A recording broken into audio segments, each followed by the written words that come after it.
영어를 배우는 그 본질은 뭘까요? 뭐 독해를 한다는 것은 그 사람의 가상의 세계에 들어가 보는 거죠. 글을 읽다 보면 어느 순간 그 사람의 생각이 제 머릿속에 들어와서 자리를 잡죠. 그러면서 한 번쯤 저의 생각과 반추해 보면서 이 사람의 생각을 좀 받아들이거나 또는 배척하거나 그런 과정을 겪게 되죠. 그 사람의 가상의 세계에 들어가는 거. 이게 독해라 말할 수 있겠죠. 누구나 이야기를 듣다 보면은 자연스럽게 그 사람의 삶에 들어가는 그러한 경험을 해볼 수 있죠. 이것 또한 가상의 세계로 들어가는 겁니다. 글을 통해서 들어갔을 때 우리는 독해라 그러고, 이야기를 들으면서 들어갈 때 우리는 가상의 세계에 들어가는 걸 리스닝이라고 한다. 사실 영어를 배우는 목적도 바로 여기에 있는 거죠. 영어의 문법이라는 것을 또는 단어를 암기한다는 것이, 그 목적은 문법 자체에 있는 것이 아니라, 분석이 아니라, 단어가 아니라 본질은 바로 독해, 가상의 세계에 들어가는 거가 목표인 거죠. 그러므로 우리는 영어를 공부하면서 본질은 읽고 그 껍데기에 너무 많은 시간을 할애하고 있는 것이 아닌가라는 생각이 듭니다. 그래서 여러분들에게 문법이나 단어에 집중하지 마시고 항상 독해 그 자체, 이게 바로 독해가 이 자체가 우리가 알고 싶어하는, 다시 말하면 이 사람의 세계에 한번 들어가 보는 거죠.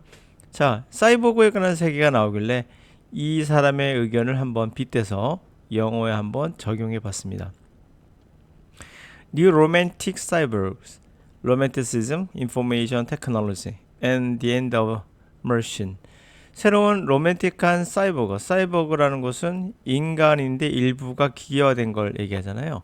그러니까 새로운 로맨틱한 사이버그들, 이런 얘기죠. 우리를 사이버그로 보고 있나 봐요.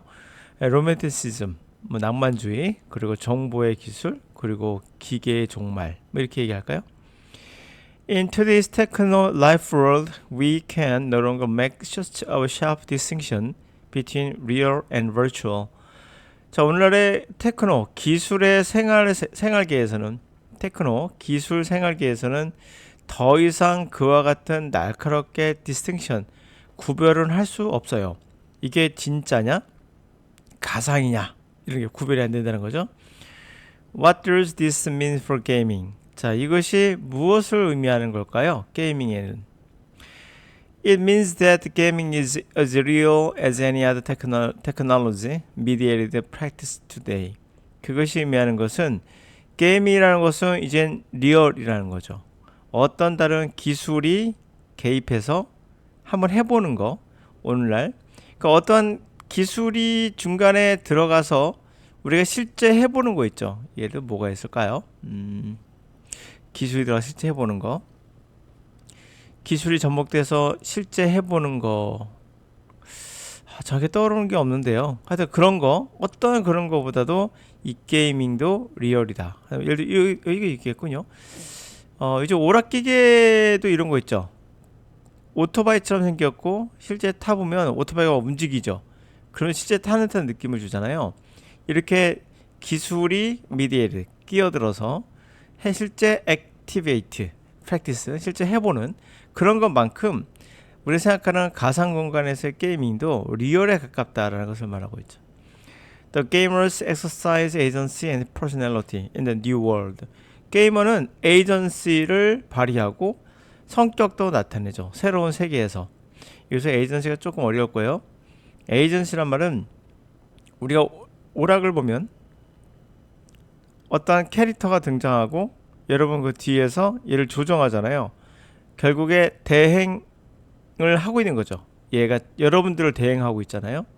그래서 에이전시가 대행이라고 보시면 돼요. 그래서 게이머는 대행이라는 것을 발휘하고, 그리고 성격도 새로운 세계에서 드러내게 되죠. 발휘하게 됩니다. 에이전시를 뭐랄까요? 오락을 생각하시면 이해가 가시죠? 하여튼 에이전시란 말은 우리말에 정확한 말은 없는데 뭔가를 대행하는 거예요. 그래서 내가 하는 게 아니라 내가 하게끔 상대를 이용해서 나를 대행하게 하는 거죠. 그래서 게이머는 에이전시, 대행을 발휘하고, 그리고 새로운 세계에서 성격을 드러내는, 나타내는, 발휘하는 그런 행위를 하게 되죠. Her experience and action are real. 그녀의 경험과 액션은 리얼입니다. Gaming is also social. Contemporary gaming is often involves many players. It interact and require role playing. 그러니까 그녀의 경험은요 리얼이라고 했잖아요. 게이밍은 또한 사교적입니다. Contemporary gaming. 아까 이거 다시 한번 들어갈게요. 마음에 찝찝한 게 남아있는데요. 제 머릿속으로는 이해가 되는데 이걸 한글로 바꿀 때 문제가 돼요. 정확한 한글을 뭐를 집어넣어야 될까 잘 안 떠오르거든요. 때로는 이런 거 뭐라 합니까? 이런 것을 우리가 번역이라고 그래요. 그러나 내가 상황을 설명해 줄게요. 게이머가 예를 게임을 합니다. 아까 말씀드린 대로 여러분들을 대행하는 얘가 에이전트가 되겠죠. 얘가 에이전트가 되는 거예요. 에이전트가 있고 여러분들은 뒤에서 눈으로 얘를 보면서 조정하잖아요. 그럼 이것을 우리 뭐라 합니까? 이 행위를 에이전시라는 거예요. 이해 가시죠? 대행하는 거. 그래서 이 에이전시라는 능력을 발휘하는 겁니다. 게이머는. 그렇죠? 게이머가 에이전시라는 능력을 발휘해서 에이전트를 움직이게 하죠. 이제 에이전시 의미를 아실 거라고 봅니다. 우리말로 정확한 말이 뭔지 모르겠어요. 그러나 이해는 가셨죠? 그러니까 영어라는 것은 이렇게 이 상황을 여러분들이 읽으면서 그 가상의 상황을 글이라고도 가상이죠. 이해할 수 있다면 된 거거든요. 이거 우리말로 구태여 번역할 필요는 없는데 강의를 하는 사람으로서 어쩔 수 없이 적절한 한글을 찾아서 번역을 해줄 수밖에 없어요. 안 될 때는 이렇게 제가 그림을 통해서 설명하는 게 더 나았죠. 사실은. 하여튼간에 자, 컨템포러리 게이밍, 현대 게이밍은 흔히 많은 플레이어들을 포함하고 있고 인터랙티브 상호작용하며 롤 플레잉, 역할 플레이를 요구한다는 거죠. 롤 플레이 아시죠? Gamers meet new people and develop friendships and romantic relationships. 게이머들은 새로운 사람들을 만나며 우정도 쌓고 로맨틱한 관계도 또 발전시킵니다. They thus have real social experiences including emotional experiences. 따라서 그들은 사회적인, 리얼한 사회적인 경험을 갖게 되고 정서적인 경험도 포함해서 그렇게 됩니다. These experiences are not the mere response to what happens on the screen on a stage, but are the result of interaction of the gamers with others in the game environment. 이러한 경험들이 단순한 그러한 반응은 아니에요. 무엇이 스크린상에 일어나고 또는 무대에서 일어나고 하는 거에 대한 무대나 스크린에 일어나는 것에 대한 단순한 반응이 아니라 결과란 거죠. 게이머의 다른 사람과의 상호작용의 결과. 게임 환경에서의 Gamers thinking, reinteraction, engagement, and feeling are not fictional or virtual. They are truly real. 자, 게이머의 생각, 상호작용, 관여하기, 느낌들 이게 픽션은 아닌 거죠. 그렇죠? 또는 뭐 virtual, 가상적인 이런 것은 아닌 거예요. 그들은 truly, 완전히 리얼인 거예요. 따라서 phenomenological, 자, 따라서 phenomenologically, gamers do not leave this world for another world. 그러므로 phenomenal, 현상이죠. logically, 현상학적으로 이 게이머는 이러한 세계를 또 다른 세계로 가기 위해 떠나지는 않을 겁니다. 이렇게 되는 거죠.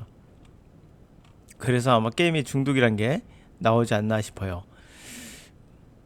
자, 그러므로 이 중독이란 말이 꼭 나쁜 건 말은 아니거든요. 내가 뭐뭐에 중독됐다는 것은 깊이 빠져 있다는 얘기예요. 딥하다는 얘기죠. 한마디로 딥인. 그러면 여러분이 깊이 빠진다는 얘기는 좋은 얘기도 되거든요. 영어에서 깊이 빠지는 방법은 뭘까요? 가상의 세계에 들어가는 거예요. 그러니까 독해를 문법이나 단어 같은 여러분이 생각하기에 저는 아니라고 생각하지만 기초 단계라고 생각하는 이런 거 있잖아요. 구문 독해나 뭐 끊어읽기나 이러한 것들이 연습을 하시면서 이거가 가상의 세계인가요? 그럴 리가 없겠죠. 가상의 세계는 아니잖아요. 이런 것들은 절대 여러분들을 빠지게 할 수는 없습니다. 중독되게 할 수는 없어요. 이런 것이 없으면 어떨까요? 오히려 이 가상의 세계에 들어가서 그 사람의 세계를 읽어보면서 더 빠져들어가거나 리스닝도 마찬가지겠죠. 누가 이야기하는 걸 들으면서 깊이 빠진다는 얘기는 밥 먹었어요? 식사했어요? 뭐 이런 주문하는 거 이런 거에 빠지지는 않죠. 그 사람의 어떠한 이야기, 스토리에 빠지게 됩니다. 또 생각에 빠지게 되죠.